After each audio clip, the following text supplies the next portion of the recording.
gardens and the parks and the countryside of England are painted throughout the spring and summer with the colours of her trees and flowers, the solemn, cool and restful greens and browns of the trees, and the gayer pinks and blues of the flowers, the leader of the unindustrious butterfly and the workshop of that self-conscious model of the busy bee.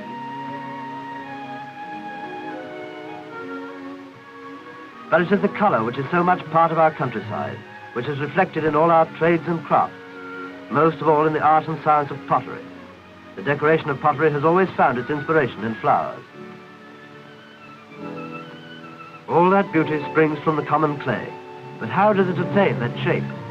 Follow it back to the source, where as a shapeless mass it is cleaned and prepared and made ready for the hand of the potter.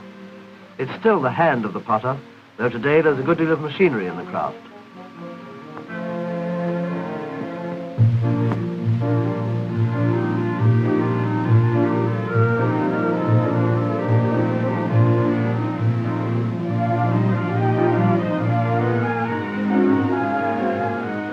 It's a skilled job, throwing the flattened clay onto the center of the mold, although the expert makes it look simple. He's making plates, and plates are shaped from the outside.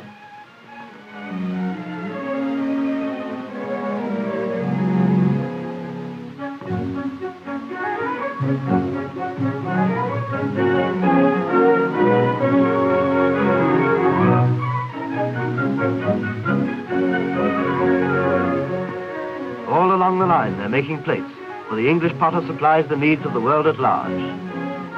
Look over there. You'll see girls making cups. Cups are shaped from within, otherwise there's not a lot of difference. After all, a cup is really only a small plate with its color up.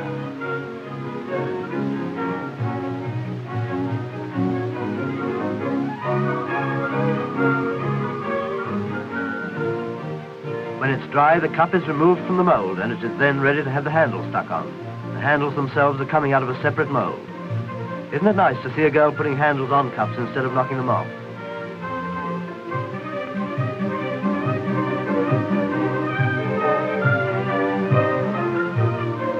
This design in relief which is going on now is centuries old, but it's still very attractive.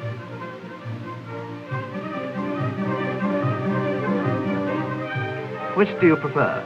Coffee or tea? There's a third method of giving shape to a chunk of wet clay, and that's called throwing. It's the oldest method of all, and it still depends entirely on the skill in the hands of the potter. The only modern touch about it is the driving of the wheel by electricity. Incidentally, this is just about the point at which we ought to be quoting a piece of Omar Kayyám, but everybody knows it, so we won't. Surely this is one of the most fascinating trades at which a man can earn his living, and it's a trade in which England has always excelled. These men are artists. Their work is brilliant. Apart from that, it must be very satisfying to make something really beautiful out of a piece of sloppy mess, like building a mink coat out of a wet mackintosh.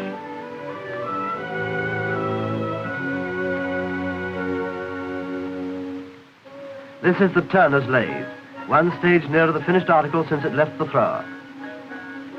In this job, as in almost everything else from driving a car to making love, it's important to know when to stop.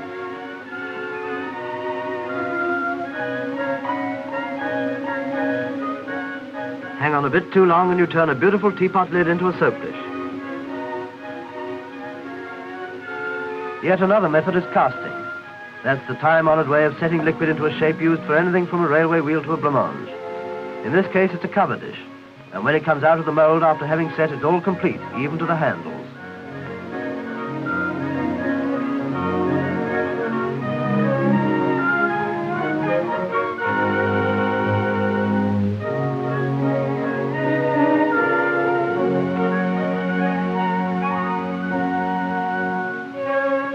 Cups, saucers, plates, bowls, mugs, dishes, the whole range of pottery is ready for the fire. In the case of plates, they're placed between layers of sand to keep each one true in shape.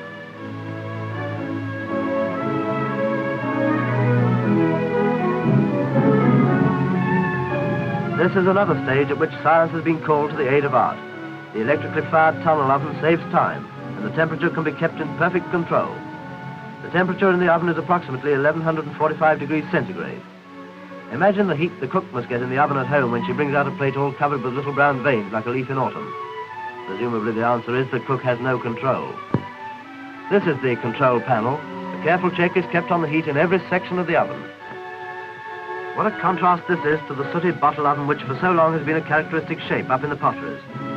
Let's get back quick to the shiny modern one, the opposite end where they all come out telling each other they've been through hell.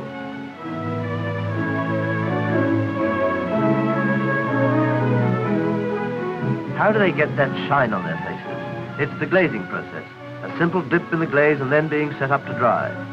You can tell by the professional twist of the wrist that the man who's doing it is an expert, even if you couldn't see by his cap that he's in the first 11. Glaze can also be applied by aerograph, blowing on the shiny surface, and then they're all ready for the second firing, placed so that only a tiny point is touching them.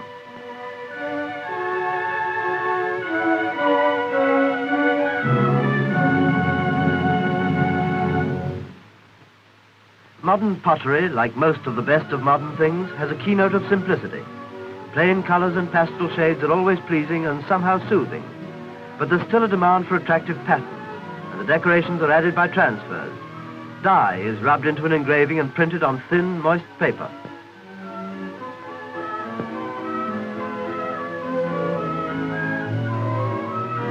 Mind you don't tear it. An alternative method is roller printing from an engraved cylinder. It's much faster and comes out on mass production lines. Isn't it marvelous the way he handles it without tearing it? Look at the way some people make a mess of the Sunday newspaper. But where are these decorations created? Here in the design department as an artist evolving a new pattern. This particular one is going to the Americas. Most countries have a distinct and individual taste in pottery. And of course you have to be careful that the squiggles you put on don't have alphabetical characters which mean something. You mustn't draw a little Chinese house and find out too late that it's a Chinese word for something rude.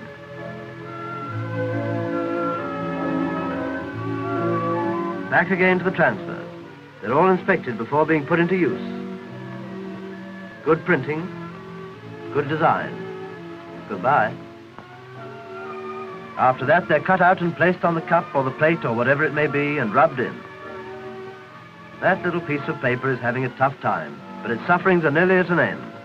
After this, it gets itself washed off, leaving the printed outline as a guide for enameling.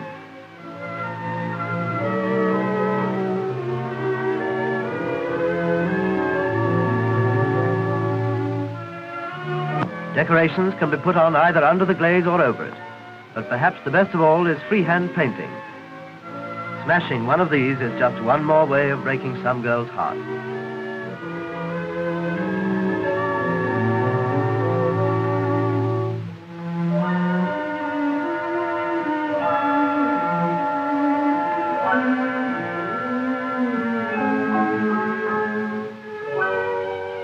This, then, is the story of modern pottery, how art combines with science, how the ancient skill of forgotten centuries finds its reincarnation in the brain and fingers of craftsmen of the 20th century, serving to make the home more beautiful, or at any rate more unusual. The pieces are finished, the potter's work is done. There is no limit to the variety of pattern and form in his work. Its usefulness and its beauty we can leave to speak for themselves.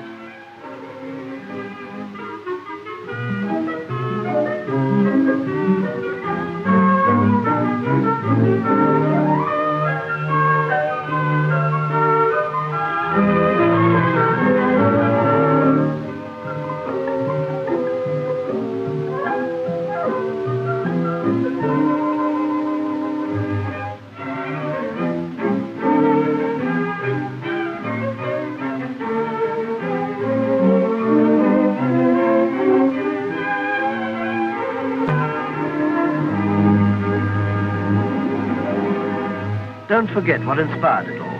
The flowers on the countryside of England. Nature's exquisite textbook for the designers of English pottery. This is the glory of the colour that is known the world over. Part of the glory that is England. The delicate, ethereal children of such a sturdy old soul as Mother Earth. Colour in clay.